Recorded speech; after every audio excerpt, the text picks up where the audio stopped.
What's good, everyone? Anderson Emerald here to talk about the Lausanne Diamond League. And the conditions were absolutely horrendous in Lausanne, Switzerland. Literally pouring rain for the majority of the meet. And I don't know if it affected some results for sure. Some athletes, we'll talk about the 100 in a second, definitely did show up. I do want to show you this quick video from the men's long jump where literally this was horrendous. Look at that. Look at that. Terrible. And that was the men's long jump pit. And they started to scoop it up with their hands and then the cone. Like, this was embarrassing. But we're going to dive in to talk about all the different events on the sprints, the hurdles, and the jump side that did go down. And of course, we have to start off with the men's 100 meters. Oblique Seville once again dominated the race, running 9.87 seconds, the only person in the field to break the 10-second barrier. Noah Lyles second, Akeem Blake third, Akani Simbine fourth, Zarnell Hughes in fifth place. We'll talk about each athlete for a second, but Oblique Seville with this 9.87.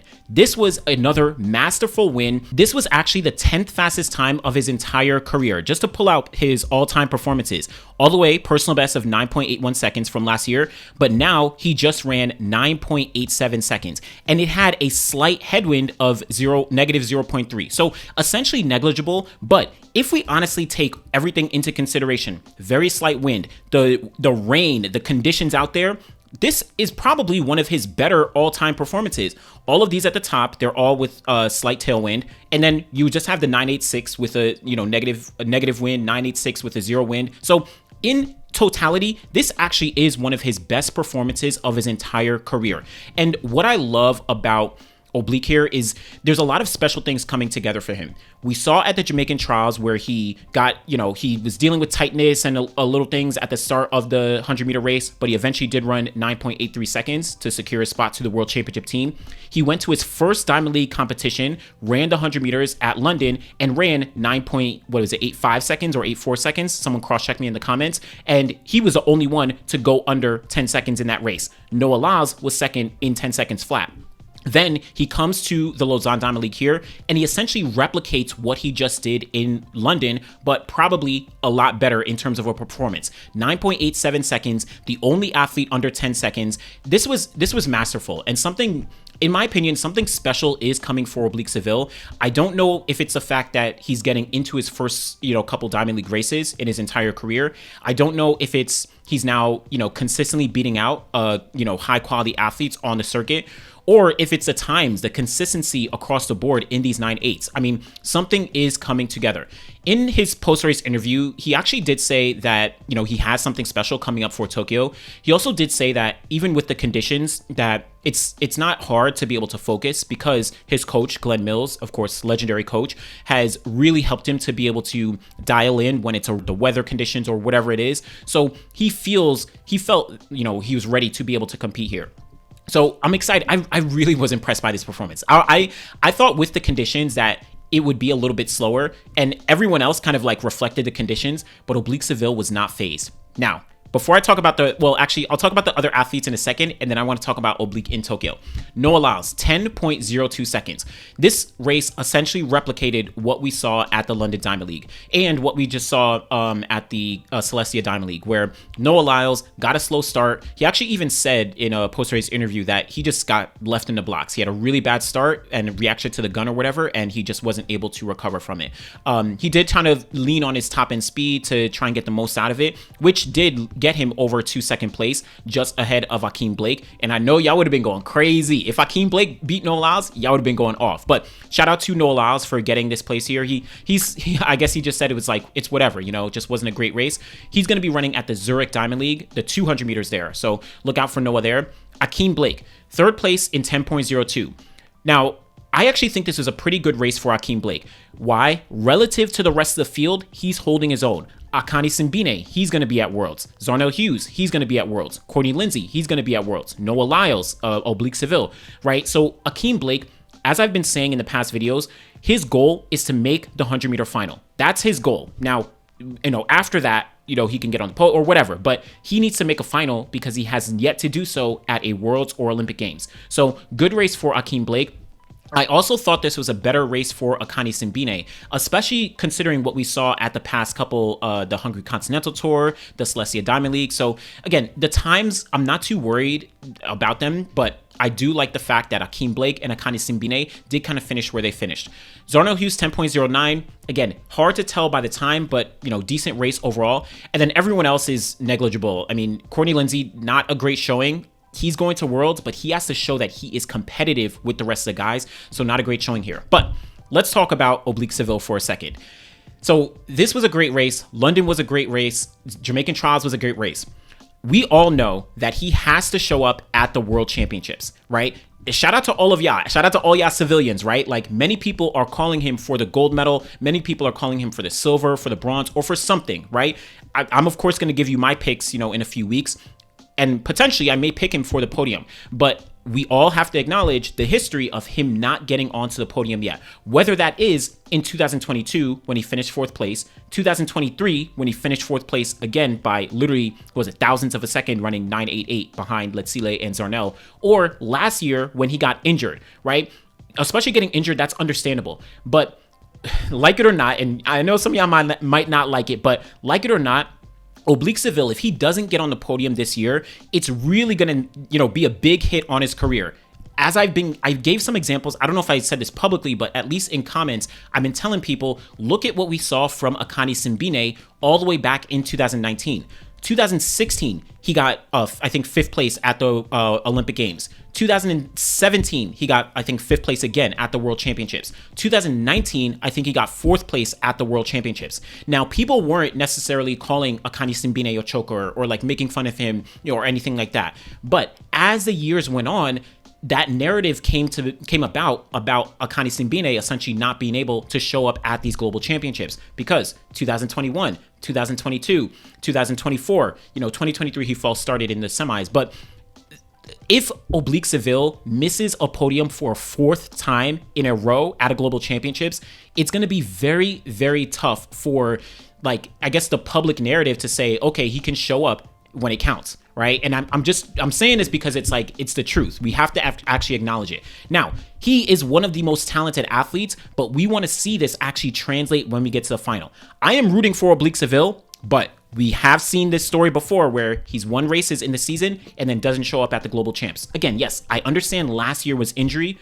but he did miss the podium the past other 2 times as well. So all I'm saying is I personally, let me not say we, I want to see this translate into the World Championships. I know that he's capable of doing it, but we actually have to see it, executed and come into fruition. So shout out to Oblique Seville in that 100. This was definitely a long portion of the Lausanne Diamond League, but let's move over and talk about the women's 200.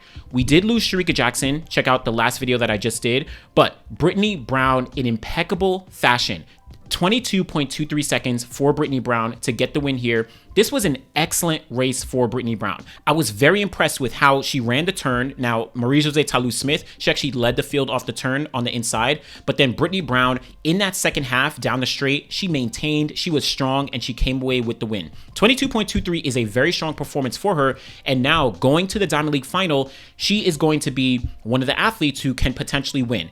If she does win the Diamond League final, she gets a wild card to the World Championships. Now, alternatively, if Anavia Battle wins the Diamond League final, Brittany Brown also does get the wild card because she does have, she finished 4th place at USA's. So if Anavia Battle, if Gabby Thomas or Melissa Jefferson Wooden, if they win the Diamond League final in the 200, then Brittany Brown goes. But Gabby Thomas and Melissa Jefferson Wooden will not be in the 200 meters at the Diamond League final because they don't have enough points. So it's up to Brittany Brown or Anavia Battle to actually get the win here. I'll talk about Mackenzie Long in 1 second.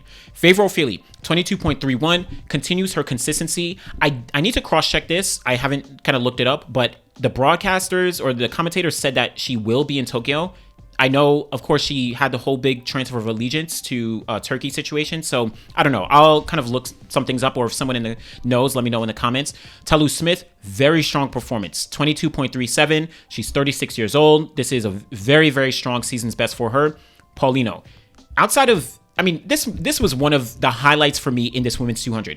Marlita Paulino running 22.43 seconds, which is the 3rd fastest time of her career. Yes, I know she's a 400 meter runner, but She beat out Dean Asher-Smith. She beat out Mackenzie Long. She beat out Daryl Nita. You're talking about women who have medals or have finished top 4, top 5, or have run sub 20. Like, she beat out high quality 200 meter athletes.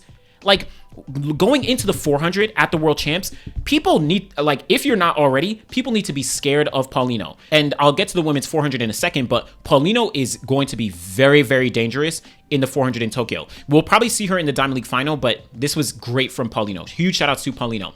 Now, after that, Dean Asher-Smith, Daryl Nita, unfortunately didn't look really great here. Dina had a decent curve, so did Daryl, but just not strong races, finishing 5th and 7th respectively. Mackenzie Long was sleeping in the blocks. She got left in the blocks, didn't react, and unfortunately she just couldn't recover. So decent 200 meter race overall, but Brittany Brown, she's looking for a spot, on Team USA 2 Worlds. Let's see if she can get that Diamond League final win, and Paulino's going to be dangerous in that 400. Let's move over though. Women's 100 meter hurdles. Now, this was a high quality field, didn't produce the same results because of the conditions, but Nadine Visser got her get back. 12.45 seconds, a little redemption after the Celestia Diamond League where she hit a hurdle. She ran 12.6, after running 12.2 in the heats. So and she came on very strong in the second half. Masai Russell second in 12.53 and Ditaji Kumbunji in third place. Ditaji Kumbunji I think she ran the best kind of first half of the race. Nadine Visser started to have kind of a strong second or middle portion and second half, and she kind of just pulled away from the field. Masai Russell struggled a little bit in the middle portion of the race, and then she came on strong off the last hurdle to snag that second place ahead of Ditaji. And then Akira Nugent with 12.57. The rest of the women really didn't do well. And again, the conditions were rough, so I don't want to take anything too much from this, but I do think that these performances at the top really are indicative of just how talented all these women are. Where you're running 12.4 in, with all this wind, with all this rain, it's like these are very, very impressive. So shout out to all the women in the 100 meter hurdles here. We'll see them again, I think, at the Zurich Diamond League final. But next one, we do have the men's 110 meter hurdles. Let me not say chalk, but this was impressive. Cordell Tinch, 12.98 seconds. I originally started saying chalk because Cordell Tinch is the favorite going into Worlds. I feel very comfortable saying that now. Not by far the favorite. I still do look at Grant Holloway as the guy to be able to beat at the World Championships because he knows how to show up when a gold medal is on the line. Now, I know we all can acknowledge that his season isn't going, to the best of his ability, to the best of what we know he's more than capable of, but I still think that he's going to be in contention. But Cordell Tinch, the season that he's putting together is amazing right now. 12.98 seconds. That's the third time in his career that he's broken the 13-second barrier. He ran 12.87. He ran 12.96 in 2023, I think, while he was still in D2. And he's now run 12.98 seconds. That puts him in some very elite company, as that gives him 3 sub 13-second performances, which, yes, it's, on the list, but just the idea that he can be quote unquote mentioned with guys like Roger Kingdom, like, Colin Jackson, like Darren Robles, Hansel Parchment. Again, obviously he only has 3. He doesn't have like 8. And obviously he already has that 12.87, which makes him number 4 all time, tied with Darren Robles. But it's just the consistency that Cordell is displaying. In every single race this year, he's finished no lower than second place outside of his season's opener at the Grand Slam track meet in Kingston, where he finished 5th. So right now, I feel comfortable saying Cordell Tinch is the favorite. And many of y'all probably already came to that conclusion. But listen, the hurdles are so tricky, and Cordell is displaying consistency across the board. Shout out to Jamal Britt. Trey Cunningham didn't have the greatest of races, and he was pretty disappointed. But yeah, this was all about Cordell Tinch, in Lausanne here. A couple others, the women's 400, as I noted earlier, you had Sawi Nasser, but she did not do well here. Henriette Jager and Leaky Klaver, both of them getting the top 2 spots, 50.90 and 50.17. Leaky Klaver on the outside, I think she was in lane 8. She led the field pretty much from gun all the way to 90 meters. And then Henriette Jager, she was able to take the win in just a couple hundredths of a second. Now, Jager, she got, I think, 8th place at the Tokyo Olympic Games last year in the 400. She got the bronze medal at the World Indoor Championships this year. And this year, she's already run sub 50 seconds a couple times throughout the year. She is it's going to be very tough to get on the podium considering Marley DuPaulino, Cindy McLaughlin-Vroni. I'm still not counting out Sawi Nasser, who we'll talk about in a second, and then all the other athletes as well. But if you're taking down a field like this, that includes Leaky Klaver, that includes Isabella Whitaker, right? That includes Sawi Nasser, Natalia Bukowiecka, right? This is a very, very strong field to take down. So looking forward to see what she can do. Leaky Klaver, still looking to see her get under 50 seconds. Again, the conditions were bad here, so ignore the time to a degree, but strong race. Isabella Whitaker, Alexis Holmes, great performances. Isabella is going to Worlds. Unfortunately, Alexis is only going to be in the relay. But Sawi Nasser, 51.08 seconds. Now, she ran this race.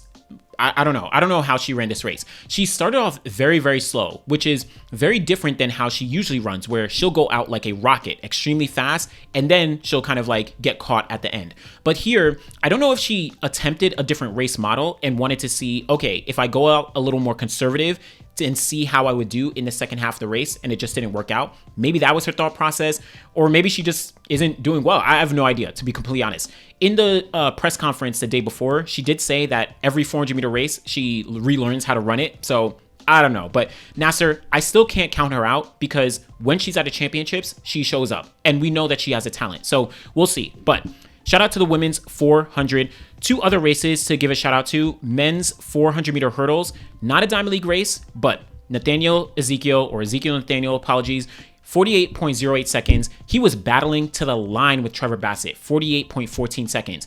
Trevor getting an equal season's best here is a strong indicator of where he's at. Still going to be tough to get the Diamond League win at the final. Carson Warholm already said he's running, but if Trevor does get it, then he gets a spot to World. Ezekiel Nathaniel is proving himself to be a very strong contender in the 400-meter hurdles. Now, I'm not saying he's going to get a medal, right? Between Rye, Allison, and Carson, like, I don't think anyone is breaking them up unless one of them significantly falters. But I'm very, very excited about Ezekiel's future when talking about the 400-meter hurdles. Really excited to see what he does.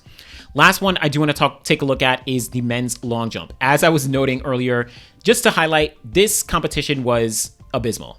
No one jumped over 8 meters, and we saw so many athletes fouling throughout. We saw so many athletes just retire after the fifth, or during the, after round 4 and during round 5. Like, this was abysmal because of the conditions. And as I said before, look at this board. This was insane. The fact that they were jumping, they allowed this to happen in a Diamond League long jump competition is pretty embarrassing. It's embarrassing.